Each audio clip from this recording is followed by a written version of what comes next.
Alors, nous sommes au salon Top Reza, au stand de la Guyane, avec plusieurs invités. On va faire le tour rapidement. Bonjour, votre nom, prénom? Bonjour, Morgane Hernandez, directrice de l'Office de tourisme de l'Ouest guyanais. Oui, qui est Claude et l'URACCOG, commission tourisme. Bonjour, Tounaïlim Blaise, conseillère en séjour à l'Office de tourisme de l'Ouest guyanais. Valdilène René, je suis assistante de direction à Terre Nature Guyane. Nathalie Prudent, agence Guyane Évasion, directrice d'agence. Très bien. Est-ce que c'est la première fois que vous participez à cet événement? Alors non, c'est notre deuxième édition avec l'Office de tourisme de l'Ouest guyanais cette année. Ben, tout à fait, moi aussi, effectivement, c'est la deuxième année dont je participe avec la directrice qui vient, comme elle vient de vous le dire. Pour moi, oui, c'est la première édition parce que je suis la nouvelle arrivée dans l'office, mais c'est ma première édition et oui. C'est la première fois aussi pour Terre Nature Guyane. Je ne compte plus les années. Je ne sais plus, peut-être 6 ou 7 éditions que j'ai déjà fait. Et qu'est-ce que vous retenez de votre participation cette année au Top Reza? Que garderez-vous quand vous rentrerez en Guyane de ce salon? Je vous laisse le micro, on va faire le tour également. Je pense qu'on peut en parler ensemble. C'est de belles rencontres qu'on a pu faire avec certaines agences de voyage qui potentiellement distribueront nos offres de séjour. C'est de belles rencontres aussi avec un influenceur. Peut-être Tounaïlim, tu peux en parler un peu. Oui, comme l'a dit ma directrice, donc pour ce salon-là, on a fait énormément de belles rencontres, que ce soit en termes d'entreprise, en termes d'agences de voyage ou de tour opérateurs, mais aussi également d'influenceurs. Et ce qu'on peut retenir vraiment de ce salon-là pour nous, c'est qu'aujourd'hui, la Guyane est dans le bon timing, on va dire comme ça, parce qu'aujourd'hui, après le post-Covid, les voyageurs cherchent particulièrement l'authenticité, l'écologie, la responsabilité, le développement durable. Tout ça rentre en jeu aujourd'hui et la Guyane a la possibilité de faire de bonnes choses pour nous, pour la communauté guyanaise et je pense qu'on peut sortir notre épingle du jeu grâce à ça. Donc voilà. Alors si j'allais que me répéter, si je devrais dire, parce qu'elle a dit exactement les mêmes choses. C'est le même sentiment que nous avons eu. Effectivement, toutes les rencontres, les belles rencontres que nous avons eues, j'étais agréablement surprise pour une première fois. Nous avons eu énormément d'échanges avec des professionnels et certaines destinations qui ne travaillent pas du tout, qui ne vendent pas du tout la Guyane. Ils étaient particulièrement intéressés pour lancer leurs produits, pour venir en Guyane, parce que notre Amazonie française, c'est un atout. Et aujourd'hui, nous sommes très optimistes avec l'idée que la Guyane, ça va continuer à être comme ça. Une très belle destination, un très bon produit quand on parle de vente, d'excursion et tout. Et ça se vend tout seul. Nous n'avons pas besoin d'argumenter beaucoup avec les images du stand, avec les campements en forêt, les sorties en kayak, notre marais déco, ça se vend tout seul. Donc je suis ravie, Terre Nature Guyane est ravie. Oui, effectivement, je rejoins un petit peu mes collègues, de belles rencontres. Les gens ont beaucoup apprécié le stand de la Guyane dans sa globalité. Et d'ailleurs, le stand qui est très beau à la base a donné envie aux gens de venir découvrir plus la Guyane qu'ils ne connaissent pas. Il y a un intérêt vraiment grandissant pour la destination, effectivement, pour tout ce qui est écologique, environnement, nature. Moins les destinations de masse, la culture, voilà, vivre le voyage autrement.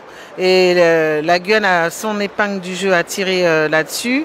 Effectivement, on a tout à y gagner puisqu'on correspond tout à fait aux critères de recherche, on va dire de nouveaux modes de voyage, de nouveaux modes de consommation du voyage des clients potentiels. Nathalie Prudent, vous représentez Guyane Évasion, pardon.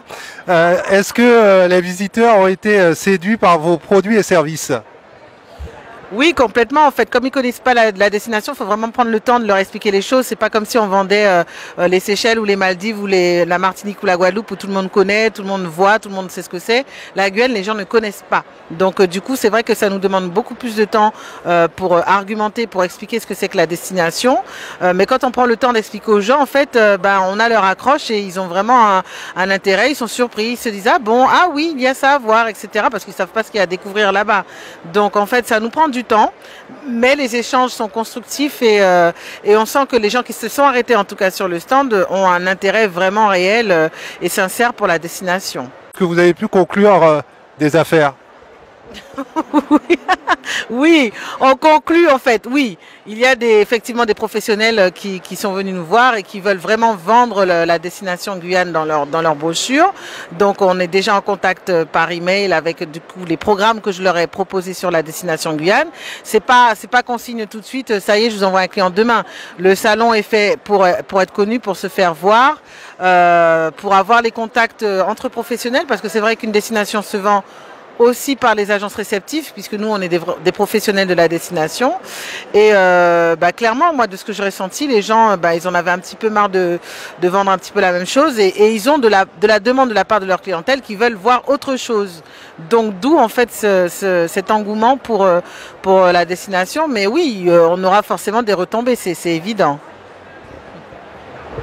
Et Terre Nature Guyane, parlez-nous un petit peu de votre offre, puisqu'on vous connaît peu à Cayenne, vous êtes basé où? Que proposez-vous? Alors, Terre Nature Guyane, c'est une agence en ligne et même nous sommes basés, notre siège est basé sur Rouha, mais nous répondons en ligne, donc nous avons un service de réservation via WhatsApp également, les demandes par mail, les demandes via notre site internet. Et nous avons les produits des agences réceptives, comme disait notre collègue. T'as vu, je voulais, non, j'allais dire collaboratrice, t'as vu? On s'envoie des clients des fois. N'est-ce pas? Voilà, donc c'est pas concurrent, des fois on s'envoie des clients. Hein. Et donc nous proposons donc les excursions en Guyane, que ce soit en kayak, cacao en pirogue, les marais d'éco. Gravure sur calebasse au pied des chutes Fourgassier. Nous avons beaucoup d'activités, elles sont vraiment très riches en expériences touristiques et voilà. Très bien. Office de tourisme ouest guyanais, quelles sont les communes que vous regroupez? Bon, tant qu'élu, vous savez, je vais laisser la parole à la directrice qui vit sur le haut du Maroni. Bon, elle pourra mieux vous dire que moi qui suis sur Salon du Maroni. Je vous la passe. Alors les communes dont on fait la promotion et le territoire sur lequel on est compétent, donc c'est une grosse partie de l'ouest guyanais sauf Saint-Laurent. Donc on a Awala-Yalimapo, Mana, Apatou, Grand Santi, Papaïchton, Maripasoula et Saül. Donc 7 communes dont on fait la promotion, dont on essaie de parler, dont on essaie de rassembler l'offre qui est un peu diffuse. Et donc on a sorti tout dernièrement d'ailleurs une brochure dans laquelle on essaie de regrouper toutes ces informations-là et sur laquelle on a essayé de faire voyager d'une certaine façon en présentant les communes, en présentant un peu leur histoire, en présentant leurs particularités, en présentant de belles images aussi. Et l'idée c'était aussi de parler des offres que propose l'Office de tourisme, mais aussi les offres que proposent les prestataires sur le territoire. Et à la fin de la brochure, on retrouve des idées séjours qu'on a pu tester lorsqu'on a fait des éductours avec les équipes. Parce que l'idée c'est, on a un territoire qui est très étendu, tous les agents ne sont pas originaires de chacune de ces communes-là, et donc l'idée c'était d'apprendre à les connaître et par ce biais-là de faire donc des éductours, des petits séminaires entre nous, et derrière de proposer une offre qu'on aura pu tester, qu'on maîtrise et que derrière on sait qu'elle plaira aux visiteurs. Donc on a des petites excursions comme ça à proposer, des immersions en pays Kalinia, en pays Boni, en pays Wayana, des expéditions sur le fleuve, des séjours photos qu'on a sortis tout dernièrement d'ailleurs, qui ont bien plu sur ce salon et qu'on espère concrétiser avec certaines agences d'ailleurs. Donc voilà, un petit peu ce qu'on propose. Est-ce que vous arrivez à faire participer les populations locales ces actions touristiques que vous menez? Et si oui, comment? Alors, peut-être que Tounaïlim va pouvoir nous répondre sur les actions qu'on propose. On fait appel à des prestataires locaux et donc peut-être qu'on peut vous le décliner un peu plus. Alors oui, on essaye vraiment aujourd'hui d'impliquer au maximum les habitants de chaque commune et cette action-là passe par de nombreuses stratégies, donc c'est-à-dire on passe par des prestataires locaux, par exemple une potière, un guide ou bien encore une personne qui conduit la pirogue, une personne vraiment locale propre à la communauté. Donc on essaye vraiment de favoriser cet échange-là pour leur montrer que ok, on veut exploiter le territoire, ok, on veut exploiter le savoir et les belles choses qu'il y a sur leur commune, mais leur montrer aussi qu'on les implique et que c'est positif pour eux. Et donc pour nous, c'est l'occasion de leur montrer qu'on les accompagne, on souhaite valoriser leur territoire, mais qu'on souhaite les inclure et c'est par là que se passe au fait la confiance, la construction de confiance et donc du coup c'est grâce à ça qu'on arrive à proposer des activités comme de la perlerie, la fabrication de châles traditionnels amérindiens ou bien encore de la peinture corporelle ou bien encore sur le Haut-Maroni on arrive à faire la fabrication de ciels de case. Tout ça passe par un travail en amont, un travail qu'on construit au quotidien avec les habitants pour leur montrer qu'on n'est pas là pour voler leur savoir et après c'est bon on a fini avec eux, non, pour leur montrer qu'on veut préserver et les aider et qu'ils nous aident aussi en retour quoi. Voilà. Alors on connaît les effets néfastes du tourisme de masse. Où en est-on en Guyane? Alors, sur notre destination, on aura du mal à avoir du tourisme de masse. On est un tout petit territoire avec une très faible capacité d'accueil. Donc, nous, en tout cas, on est prémunis de cette forme de tourisme-là. Et je pense que c'est peut-être plus sur le littoral qu'il y a ce risque-là. Et encore, parce que la Guyane est une destination qui est encore méconnue. Et donc, on souffre pas de ça pour le moment. En tout cas, pas sur le nôtre de territoire. Peut-être. Oui, d'autres avis sur la question du tourisme de masse? Le tourisme de masse, oui, c'est pas la volonté, c'est pas non plus l'image que la Guyane veut donner et je ne pense pas qu'on sera en mesure de toutes les façons d'accueillir du tourisme de masse dans le sens où on n'a même pas les infrastructures, que ce soit hôtel, restaurant, pour accueillir du tourisme de masse. Donc, et comme la politique de Guyane n'est pas de faire du tourisme de masse, c'est loin de là de ce que l'on veut. On peut concilier le développement de tourisme et la préservation de l'environnement. On est plutôt dans cette optique-là plutôt que de faire venir du tourisme de masse. On n'a pas les infrastructures de toutes les façons pour accueillir ça. Donc le problème est réglé. Mais effectivement, il y a une crainte à ce niveau-là. Voilà. Oui, j'ai rejoint mes collègues à ce niveau-là et en fait, c'est ce que j'explique souvent, c'est que c'est important aussi, une question très importante à partager avec les touristes, les Guyanais, c'est que quand nous faisons les salons comme ça, c'est avant tout on n'est pas en train de vendre la Guyane, on est en train de faire connaître la Guyane. Ils sont deux choses différentes et c'est comme un trésor. Voilà, c'est un trésor. Il est très important. Il est très important pour nous de continuer à le valoriser tel qu'il est. C'est-à-dire qu'on ne peut pas venir et transformer un tourisme de masse comme ça. C'est pas, malgré le fait que nous sommes dans le secteur du tourisme, avant tout c'est une valeur, ce sont des principes que nous tenons à cœur de continuer à partager. Donc oui, venez découvrir la Guyane, c'est un très beau département. Nous avons de très belles richesses et tout le monde qui vient en Guyane tombe amoureux de la nature, de toutes les expériences, les campements en forêt.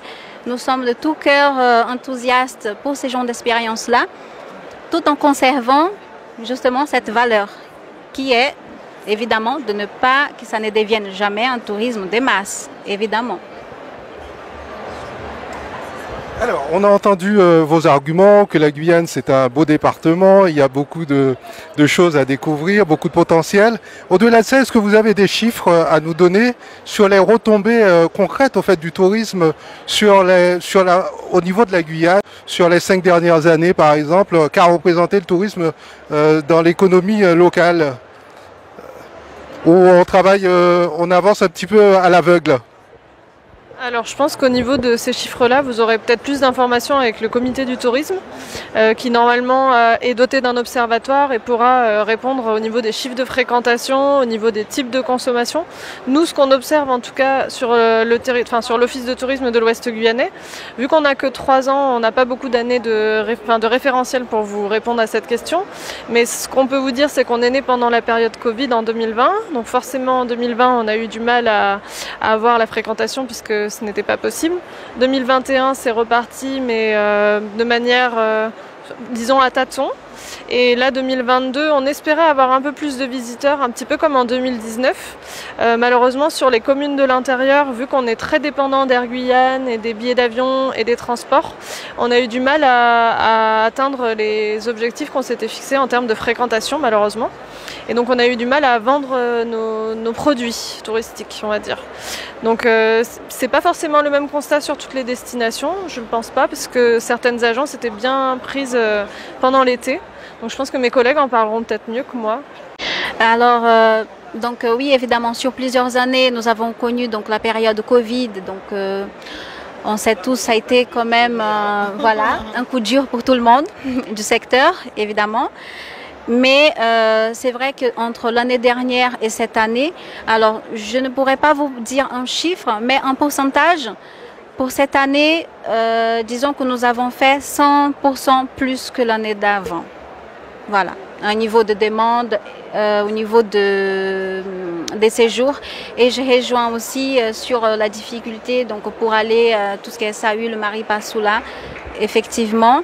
Après, sur les îles du Salut, les marais d'écho, les séjours, les incontournables de la Guyane, effectivement, oui, nous avons eu cette année énormément de demandes. Nous avons fait une très belle haute saison. Et toi, Nathalie? Pareil, hein, l'activité pendant 2 ans, ça a été le néant absolu. Et là, personnellement, j'ai commencé à travailler à partir du mois de juin.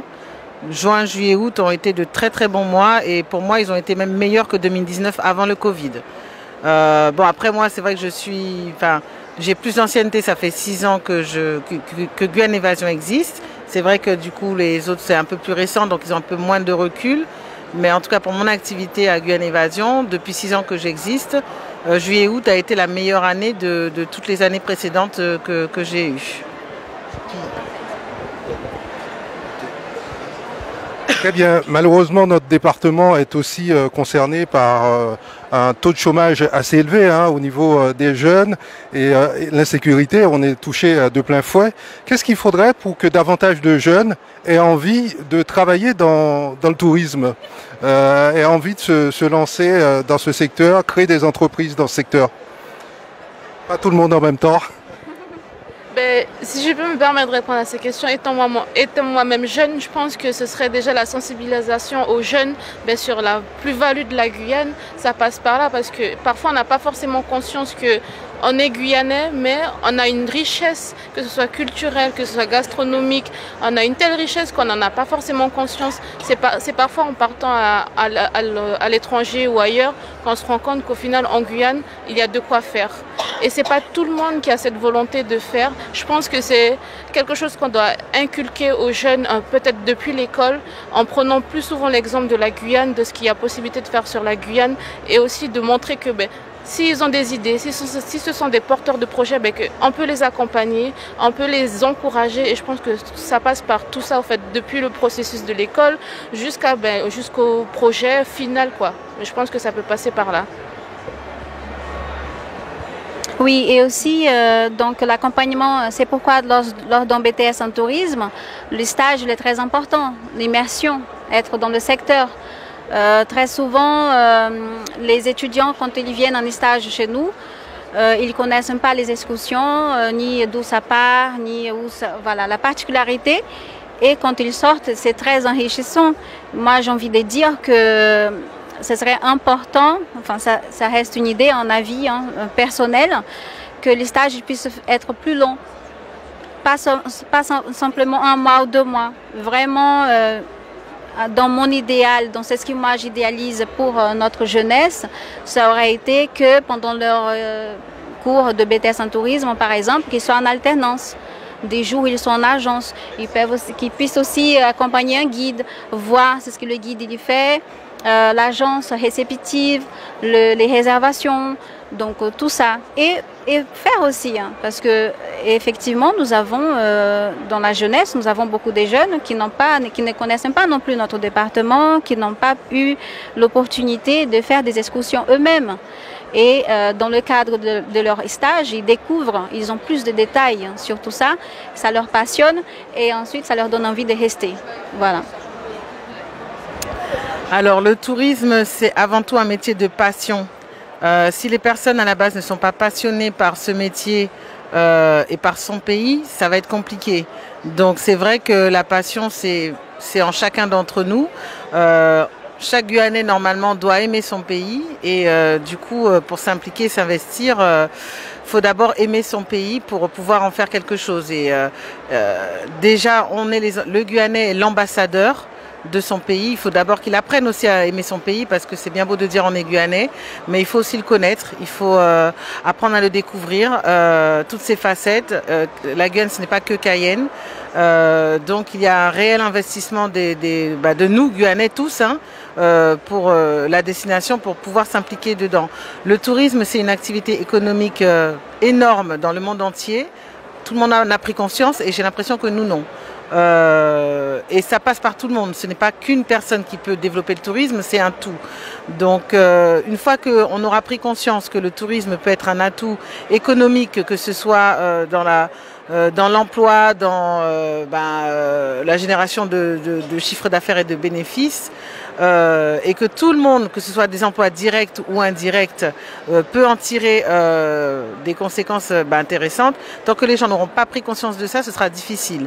Il y a un travail aussi au niveau des élus, effectivement, pour sensibiliser les jeunes sur les métiers du tourisme, mais avant tout, c'est nous, c'est notre détermination à nous personnels pour s'impliquer dans le tourisme en Guyane. Est-ce que l'éducation nationale devrait déployer davantage de moyens pour l'apprentissage des langues étrangères, parce que accueillir des Allemands, des Polonais, des Suisses ou des Hongrois, il faut parler leur langue. Est-ce qu'on n'a pas un retard à ce niveau-là ? Nous avons des guides en Guyane effectivement qualifiés pour plusieurs langues. Après, dans le cadre de l'éducation nationale, ce serait une très bonne chose si davantage il y avait le choix de la langue. Après, c'est vrai qu'on peut se spécialiser. Par exemple, on peut avoir un groupe qui a besoin d'un guide francophone, un autre il a besoin d'un guide anglophone pour pouvoir répondre. Donc c'est vrai que dans le cadre du tourisme, il est très important d'être un minimum bilingue. Ce qui est déjà un atout pour un Guyanais. Parce que, attention, le créole, il est valorisé. Donc on parle français, on parle créole, c'est déjà un atout. Effectivement, en dehors de cela, si on peut parler aussi l'anglais parce que c'est ce qui passe partout, c'est l'essentiel dans le monde du tourisme. Et en dehors de cela, c'est quand même, en plus, c'est un département frontière avec le Suriname. Donc oui, l'éducation nationale, pourquoi pas, faire des stages d'immersion, aller envoyer les étudiants aussi au Suriname pour les aider dans l'anglais. Ou au Brésil, frontière, il y a des accords, ça existe au niveau de l'université, après au niveau du BTS en tourisme, voilà. Donc il y a beaucoup plus de particularités au niveau des démarches que je ne pourrais pas me prononcer parce que ce n'est pas du tout mon... je risque de dire des choses alors que peut-être ça s'est fait déjà. Mais en restant dans le cadre du tourisme, ça ne peut être qu'un avantage. Voilà, un atout en plus de parler d'autres langues et pourquoi pas donc les autres comme espagnol, comme vous avez cité, allemand, tout ça, parce que nous avons de la demande. Nous avons de la demande, effectivement. Oui, on est très en retard d'ailleurs. On n'est pas obligé de parler toutes les langues. Je veux dire, on ne va pas se mettre à parler hongrois ou espagnol ou turc ou allemand. Ça sera trop compliqué.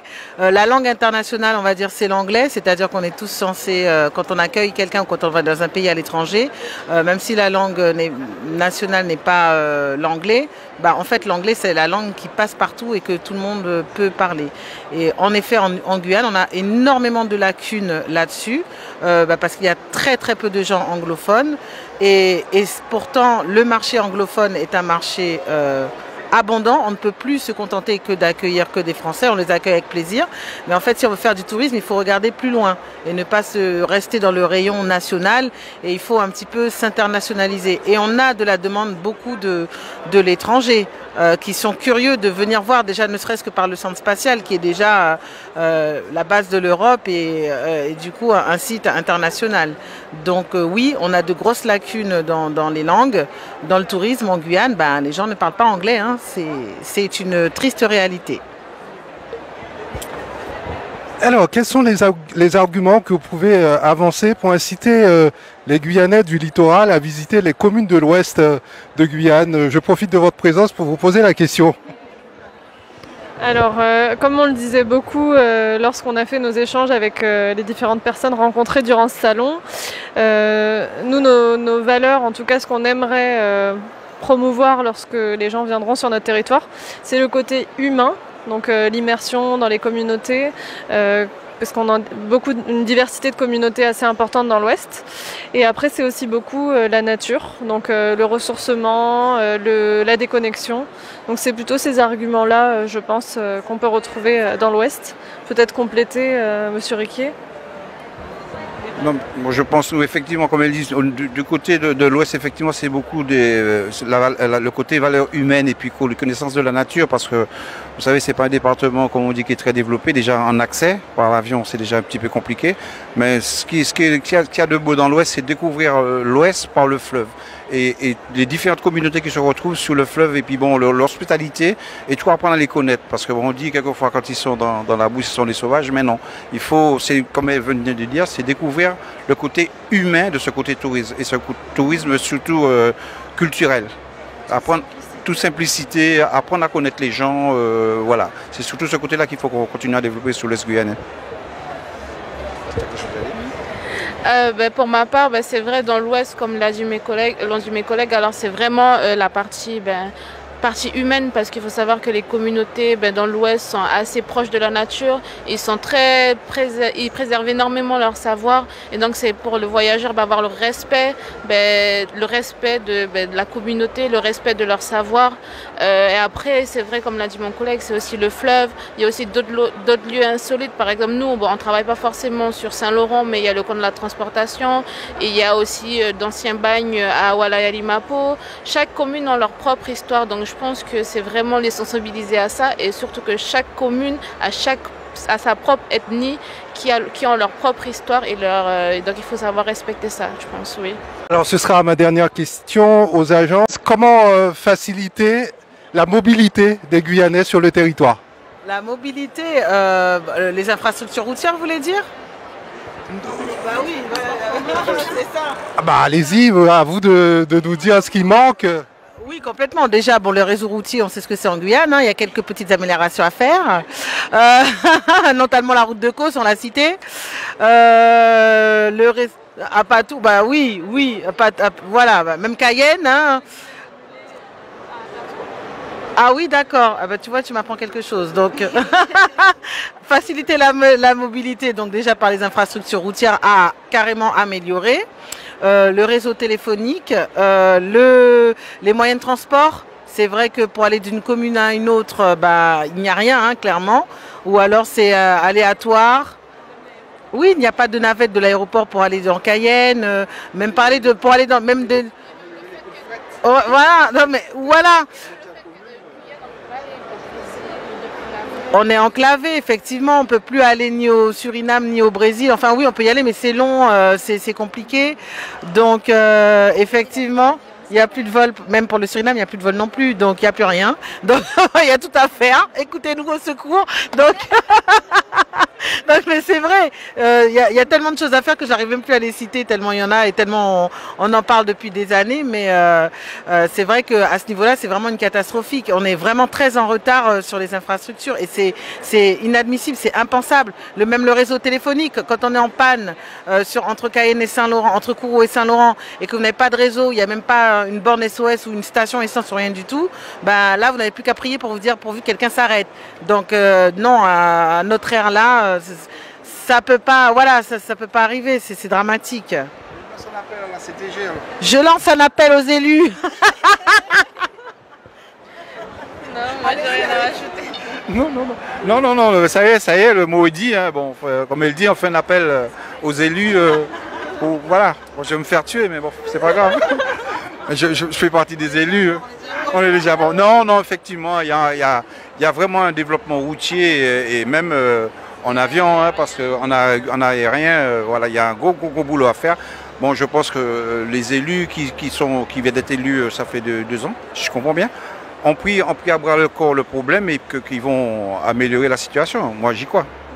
Mais il me semble qu'une publication a été faite sur le comité du tourisme disant que M. Levest avait pris contact avec Air Guyane pour notamment les vols de l'intérieur.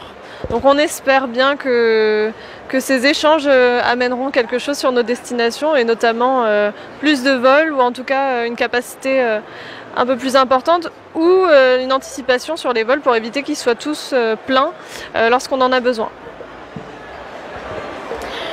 Oui, je rejoins mes collègues et c'est vrai que dans le cadre du tourisme, pour des touristes qui viennent de la métropole ou d'ailleurs, nous avons par réflexe d'avoir toujours une réservation, une location de voitures qui est systématiquement incluse avec le autotour, les visites, les séjours de 5 jours ou 10 jours, systématiquement. Donc dans le cadre du tourisme, ça reste une prestation vendue, donc intéressante pour les agences. Après, pour nos Guyanais, effectivement, pour se déplacer, c'est compliqué. Voilà. Et dans le cadre du tourisme aussi, parce que même celui qui a pris une location de voiture, il a payé son forfait, il doit se rendre au Marais d'Écho, il faut calculer environ 2 heures de route pour se rendre là-bas. Et la route, elle est assez dégradée. Donc effectivement, on va découvrir, on va visiter une perle rare, une vraie richesse, mais le chemin, il est compliqué. C'est trop difficile. Merci à tous au nom de Radio Mayuri Campus d'avoir joué le jeu, de nous avoir permis de mieux découvrir votre secteur, vos métiers. Et puis à très bientôt, surtout bonne fin de salon.